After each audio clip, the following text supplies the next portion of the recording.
The letter arrived on a Tuesday, which Della Vane always thought was a cruel choice of day. Not a Monday, when the week was already bracing itself for hardship. Not a Friday, when there might at least be the mercy of a weekend to absorb the blow. A Tuesday, the most forgettable, most ordinary day of the week, and on it, the most extraordinary cruelty she had ever been asked to absorb. She was 22 years old, standing in the doorway of the workshop that had been her whole world since she was 9, and the man reading the letter aloud to her was Councilman Harbert Clow, who wore his authority the way some men wear a new coat, visibly, self-consciously, as though afraid someone might not notice. "The property at 14 Millrace Lane," he read, in the tone of a man reciting scripture, "including the attached workshop and all fixed equipment therein, is hereby transferred to the estate of the late Owen Vane, to be administered and disposed of at the discretion of his surviving son, Mr. Doyle Vane, effective the 15th of October. Della listened. She was good at listening. Owen had taught her that. "Listen to the wood before you cut it," he used to say. "Listen to what it wants to be." The 15th of October was in 9 days. We should tell you something about Della Vane before we go any further. We should tell you what was at stake and why what happened next matters. Not just to her, but to anyone who has ever been handed a piece of paper that tried to tell them their life was over. Owen Vane had been a cabinet maker, not the kind who builds flat-packed shelves in a warehouse somewhere outside of town. The kind whose name people passed along in whispers at church, who had a 2-year waiting list, who could look at a knot in a piece of maple and see the exact door panel it was meant to become. He had worked out of that workshop on Millrace Lane in Harwick, Ontario for 31 years. He had no wife. He had one biological son, Doyle, who had left for Toronto at 18 and not looked back, and he had Della. Della was not his daughter by blood. She was the daughter of his neighbor, a woman named Ruth Vane, no relation, who had died of pneumonia when Della was 8. There were no relatives willing to take the child. Owen had taken her in without ceremony, without paperwork, without any of the official language that might have given her legal standing in a moment like this one. He had simply opened his door and said, "You'll sleep in the back room and help me sweep up in the mornings." And that had been that. For 13 years, she had swept up in the mornings, and in the afternoons, and on Saturdays, and eventually in the evenings when Owen's hands began to shake, and the fine work passed quietly to her. She had learned to cut dovetails at 11. She had learned to read the grain of a board at 14. By the time she was 20, customers who called the shop could not tell from the finished piece where Owen's work ended and Della's began. That was the point, he told her. That was the whole point. He died in August, quickly and without warning, the way good men sometimes do, as if they've decided not to make a fuss about it. He left no will. He had never thought he needed one, which was the only mistake Della could recall him making. Doyle Vane drove up from Toronto 3 weeks after the funeral in a car that cost more than the workshop's annual income. He had a firm handshake and a real estate agent's smile, and he had not attended the funeral. He looked around the workshop, at the half-finished blanket chest on the bench, at the row of chisels hanging in order of size the way Owen had always insisted, at the hand-carved sign above the door that read Vane & Co. Est. 1963, and he nodded slowly, the way a man nods when he's already decided what something is worth. "I'll need you out by the 15th, he told Della. "I've had an offer on the property." She said nothing. She had learned from Owen that silence, applied correctly, was its own form of craftsmanship. Councilman Clow finished reading the letter and folded it with the neat efficiency of someone who has delivered bad news many times and has made his peace with it. "I am sorry for your situation," he said, which was not the same as being sorry, and they both knew it. After he left, Della stood alone in the workshop for a long time. The lathe was running. She had started it before Clow arrived, out of habit, and she hadn't turned it off. The sound of it filled the space. That low, steady hum that had been the background music of her entire life. The smell of the place was cedar and linseed oil, and something underneath both of those that she had never been able to name, only recognize. 9 days. She walked to Owen's workbench. Her workbench now, in every way that mattered, and none that the law would acknowledge. And she sat on the stool he had made for himself 40 years ago, and she let herself feel, for exactly 10 minutes, the full weight of what was happening. She had seen him do this too. "Give yourself 10 minutes, he said. Then pick up a tool." At the end of 10 minutes, she picked up a pencil and turned over an offcut of pine. On one side, she wrote what I have. On the other, she wrote what I need. She had $340 in a savings account at the credit union on Main Street. She had a 1987 pickup truck with 280,000 kilometers on it, that had belonged to Owen, and that Doyle, in a moment of either generosity or oversight, had not thought to claim. She had her tools, or most of them. The large equipment was fixed, bolted to the floor, and belonged to the shop by law. But her hand tools, the ones she had bought herself or been given by Owen over the years, those were hers. She had 2 sets of carving chisels, a set of bench planes she had restored herself, her marking gauges, her mallet, the old turned oak one with the crack in the head that Owen had repaired with a brass band, and given to her the year she turned 18, telling her it was the best mallet he'd ever owned and that she'd earned it. She had that. She had a truck, $340, and a mallet with a brass band around its cracked head.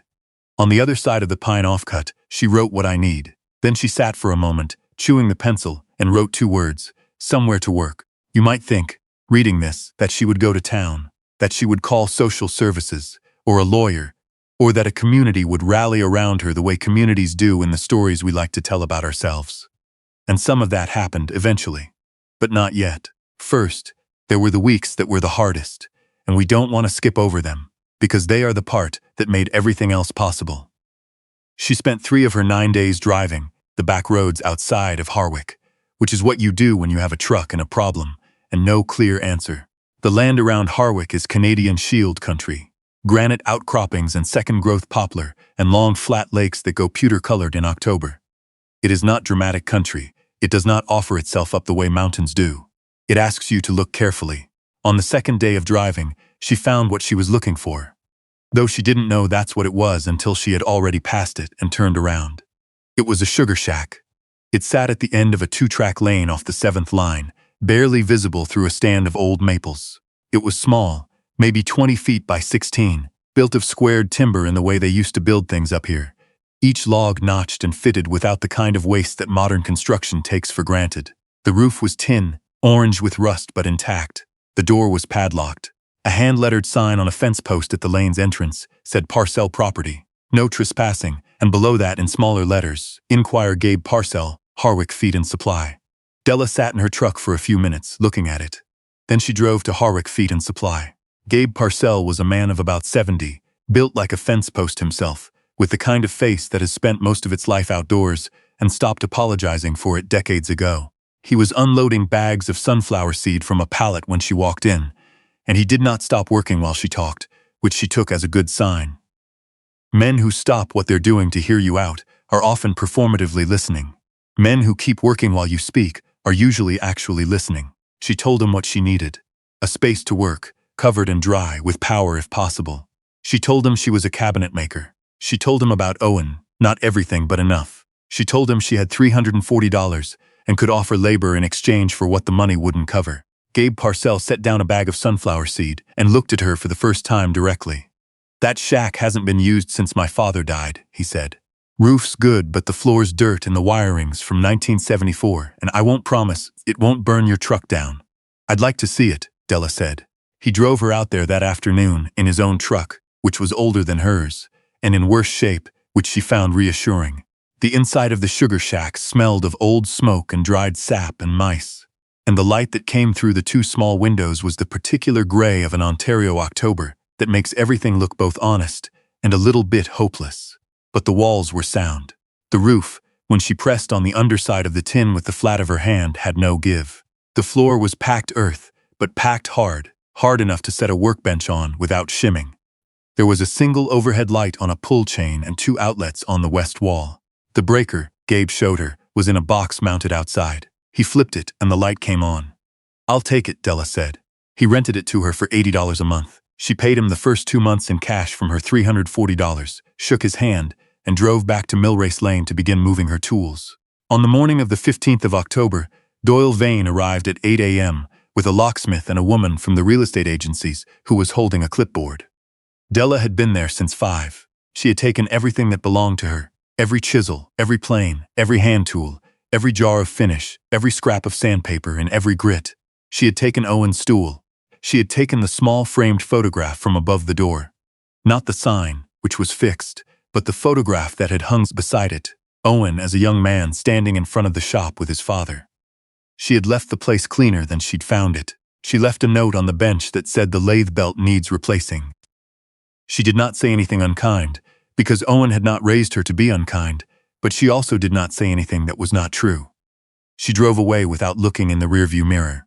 If you've ever had to leave a place that wasn't legally yours, but was yours in every way that actually counted, we think you know what that morning felt like.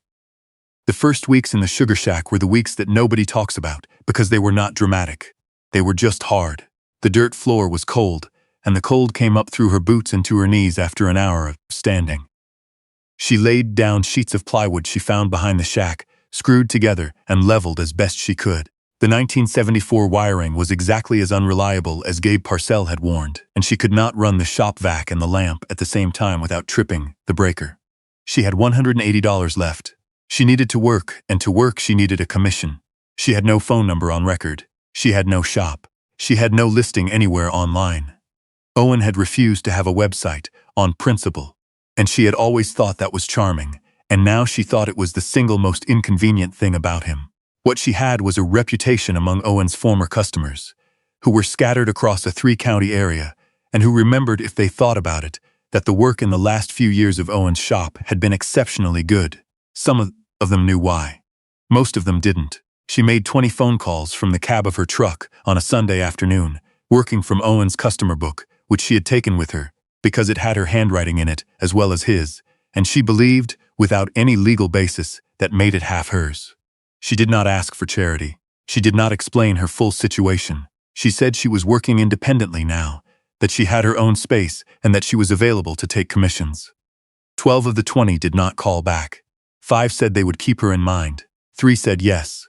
The first was a woman named Patricia Ouellette, who lived outside Grenville and wanted a corner cabinet for her dining room, in Cherry, with glass doors. Patricia had been a customer of Owen's for 15 years, and had, in fact, already met Della twice. "I always thought it was you doing the finish work," Patricia said on the phone, in the tone of someone confirming a long-held suspicion. "I'll send you the dimensions." The second was an older man named Howard Sills, who wanted a replacement lid for a blanket box that Owen had made for his wife 30 years ago, and that had been damaged in a move. Howard was not sure it was possible. Della told him to send her photographs. The third was a couple she had never met. The Abernethys, who had gotten her number from Patricia Ouellette before Della had even finished making her calls, which told her something important about how information moves in small communities when you're not watching. She wrote the 3 names in the margin of the pine offcut she'd been using as a notepad. Then she turned the truck's heat up, because October had decided, all at once, to be serious about itself, and she drove back out to the Parcell Sugar Shack, and she got to work. We want to tell you about one specific evening in November, because it is the evening that changed the shape of everything that came after. And we think it deserves to be told carefully. It was the 3rd week of November, and the temperature had dropped to -14, which is not remarkable for Harwick in November, but is remarkable if you are spending 10 hours a day in a building with no insulation and a 1974 electrical system. Della had solved part of this problem with a propane space heater that she ran at one end of the shack, but propane cost money, and she was rationing it the way Owen had taught her to ration good sandpaper. Never use more than the job requires. She was working on Patricia Ouellette's corner cabinet. The cherry was beautiful. She had sourced it from a mill in Renfrew County that Owen had used, and the man at the mill had given her a modest discount when she mentioned Owen's name. Not enough to matter financially, but enough to matter in the way that small kindnesses matter when you are keeping track. The cabinet was half assembled on the bench, the carcass squared and glued and clamped, the glass door frames waiting to be fitted. She was cutting the mortises for the door hinges with a paring chisel when she nicked the edge of the stile. A small thing, barely 2 millimeters of tear out, but it meant the surface would need to be replaned and the mortise recut, and it had happened because her hands were cold and she had not stopped to warm them when she should have. She set down the chisel. She picked up Owen's mallet, the one with the brass band, and she held it for a moment in both hands, the way you hold something that is both a tool and something else. Owen had done this too. When he made a mistake, and he did make mistakes, more than people thought because he was always attempting things that were difficult, he would stop and pick up whichever tool was nearest to him and hold it for a moment. She had thought as a child that he was frustrated. She had understood later that he was resetting. The tool was an anchor. The weight of it in your hands reminded you of what you actually knew, as distinct from what you were afraid you'd forgotten. She held the mallet. She looked at the cabinet. Then she looked past the cabinet, at the shelf she had built against the east wall, to hold her reference books. The two dog-eared volumes on period furniture that Owen had given her, the Canadian Wood Identification Guide, and Owen's notebook. The notebook was a small, spiral-bound thing that he had carried in his apron pocket for years, filled with his cramped, left-handed writing and small, precise sketches. Joinery details, wood movement calculations, notes on suppliers and finishes, and the particular properties of different species. He had pressed it into her hands 2 months before he died, when his eyes had gotten bad enough that he needed her to read his own writing back to him sometimes. "Keep this," he had said. "It's all in there." She had read parts of it before, but she had not read all of it, not carefully, not the way Owen had taught her to read a board, slowly, with attention, asking what it wanted to tell her. She left the cabinet where it was and took the notebook to the stool by the propane heater, and she read. Most of it was exactly what she expected. Measurements, suppliers, techniques, notes on a particular run of quarter-sawn oak he had gotten from a man in Pembroke who had since retired, a sketch of a chair joinery detail that she recognized from a rocking chair in a house in Carlton Place. Patient, methodical, the handwriting of a man who trusted process over inspiration. And then, near the back, in a section she had not looked at closely before, a series of entries dated 2009 and 2010, 15 years ago. Owen had been doing a job for the Harwick Municipal Building, restoring a set of interior doors that had been damaged in a flood. The entries were detailed, but what made her stop was not the technical information. It was a note in the margin of one page, written sideways, as if he had added it after the fact. It said, "Spoke to R. Sims, heritage designation. He says the 1903 millwork in the East Wing was never properly documented. Board doesn't know what they have. If someone were to draw it up formally, there might be a case for restoration funding." She read it twice. R. Sims, she knew that name. Reginald Sims, she was almost certain, was on the Harwick Heritage Committee. He was also, she was fairly sure, Patricia Ouellette's brother-in-law. She sat with the notebook in her lap for a long time, listening to the propane heater tick. She was not a heritage consultant. She had no formal credentials beyond 13 years of the most rigorous practical apprenticeship available. But she could draw, precisely and to scale. Owen had insisted on hand drafting before he would allow her near any digital tools, and she understood period millwork in a way that most people with credentials didn't, because she had made it with her own hands. A man could winter there if he had the will, she thought. Though she hadn't read that particular line in years and did not know why it came to her then. Or a woman, she thought, with a mallet and a notebook and something to prove. She called Patricia Ouellette in the morning. "Your brother-in-law," she said, "Reginald Sims. Is he still on the Heritage Committee?" "He is," Patricia said. "Why?" "I think I have something he needs to see." What happened next did not happen quickly, because real things rarely do, but it happened. Reginald Sims was a man of 63, who wore reading glasses on a cord around his neck, and had spent 20 years trying to make the Heritage Committee matter in a town that was mostly interested in other things. He met Della at the municipal building on a Thursday morning and walked her through the East Wing, which smelled of old varnish, and the particular dry dust of rooms that have been important and have since been forgotten. The 1903 millwork was extraordinary. Pilasters with hand-carved acanthus capitals, wainscoting with a profile she had only seen in photographs, a coffered ceiling in the main hall that had been partially hidden by a drop-tile ceiling installed in the 1970s. She walked slowly, touching nothing, and looked. She came back the following week with a measuring tape, a level, and Owen's notebook. She spent 2 days documenting what was there, drawing each profile to scale, photographing the wood species and condition, cross-referencing against the notes Owen had made 15 years earlier. She submitted a 22-page documentation report to the Heritage Committee on the last day of November. It was not a bid for a contract. It was not a sales pitch. It was what Owen had always told her the best work was: evidence. You do the work, you show what you've found, and you trust that the truth of it will carry. Reginald Sims called her 4 days later. "The committee has been trying to make a case for restoration funding for 3 years, he told her. "We've been told we don't have enough documentation to qualify this." He paused. "This is the documentation. Where did you learn to draw like this?" "Owen Vane," she said. There was a silence on the other end of the line. "I remember Owen," Reginald said quietly. "He worked on these doors in 2009. Good man." "The best I knew," Della said. The provincial funding application went in January, co-signed by the Heritage Committee and supported by Della's documentation. By February, The committee had also received 3 private inquiries from heritage property owners in the county, who had heard, through the usual routes, that there was a young woman in Harwick who understood old millwork and could prove it on paper. We want to be honest with you about something, because we think you deserve honesty more than you deserve a clean story. None of this fixed what Doyle Vane had done. The shop on Millrace Lane was sold to a couple from Ottawa who turned it into an Airbnb, which we understand is a very nice Airbnb, and which Della has never visited and probably never will. The tools that were bolted to the floor were auctioned off by the estate.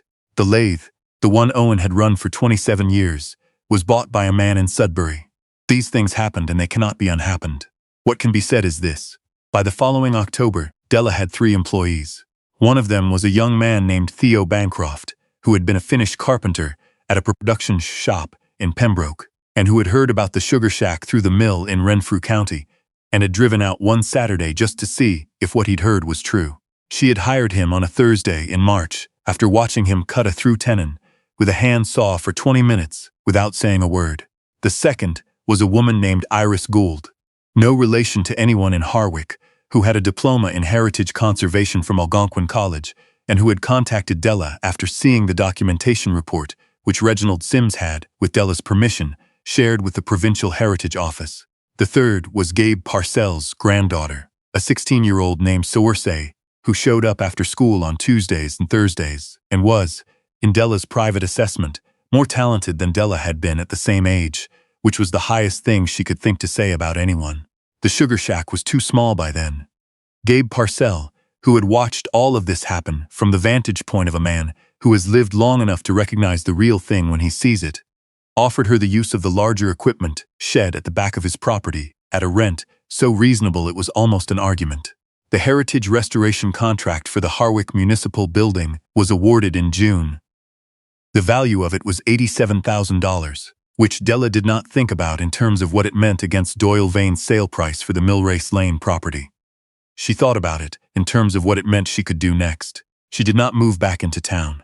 She stayed at the Parcell property, which by then had been properly insulated and rewired by an electrician Iris had found, and where the smell of cedar and linseed oil had replaced the old smell of sap and mice, and where Owen's notebook sat on the shelf above the bench, next to the 2 reference volumes and the wood identification guide, and where the mallet with the brass band around its cracked head hung on the tool wall in the spot she had assigned it. On the first day, she unpacked her tools in the shack, a spot she had kept empty for it ever since, the way you keep a seat at a table for someone who matters. On the day the heritage contract was signed, Della drove out to the 7th line at dusk and sat in the truck at the end of the lane where she had first seen the sugar shack, and she looked at the lights on in the windows, and the shadows of her people moving inside, and the thin line of wood smoke rising from the chimney she had installed herself in February. She had not been given anything. She had not been rescued by a grant or a committee or a well-timed conversation. She had read a dead man's notebook and understood what it was telling her, and she had done the work, and that was all. The mallet was on the seat beside her. She had a habit of bringing it in the truck. She picked it up and held it. For a moment the brass band cool against her palm. The weight of it, exactly right, the way it had always been exactly right, and she thought about Owen, and she thought about how the best things he had left her were not objects at all. They were ways of seeing, a way of looking at a room and understanding what it was trying to be, a way of looking at a piece of wood and knowing what it already was, a way of looking at a situation, any situation, however cold, however unfair, however stripped of everything you thought you needed, and asking, what is the real material here? What does it want to become? She set the mallet back on the seat. She started the truck. She did not look back at the lane as she turned onto the 7th line, because there was nothing to look back at. Everything worth keeping was already ahead of her. We'll ask you this, before we go. Has there ever been a moment in your life when someone handed you something, a tool, a notebook, a skill, a way of paying attention, and you didn't understand what it was worth until the moment you needed it most? If there has, we think you know exactly what Della Vane felt, sitting in that truck on the 7th line, with the wood smoke rising and the lights on in her windows. If there hasn't yet, keep the things people who love you leave behind. Keep them carefully. You may need them sooner than you think.